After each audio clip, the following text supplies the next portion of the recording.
ఉండేది కాదు. కానీ ఇక్కడ గడిపిన కొన్నాళ్ళలో ఏర్పడిన తీపి అనుబంధాలు, జ్ఞాపకాలు నన్ను కదలలేవలేదు. వాటిని తెంచుకుని వెళ్ళటం అంత తేలిక అనిపించలేదు. నా కాళ్ళు నాతో సహకరించలేదు.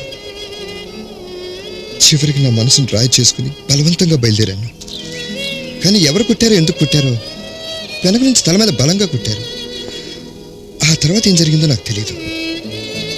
కళ్ళు తెరిచేసరికి మీ ఇంట్లో ఉన్నాను. ఏదేమైనా తప్పు నాదే. నేను అనవసరంగా ఏడిపించాను. రాత్రంతా నువ్వు నా గురించి బాధపడుతున్నట్టు మీ వాళ్ళని నమ్మించడానికి తిండి కూడా మానేసి ఏడ్చినట్టు నటించావు.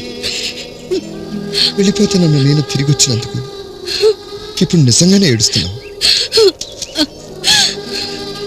నా వల్ల నీకు కలిగిన ఇబ్బందికి నన్ను క్షమించు మహా. ఇది నేను కావాలని చేసింది కాదు. నన్ను నమ్ము. ఈసారి తప్పకుండా వెళ్ళిపోతాను.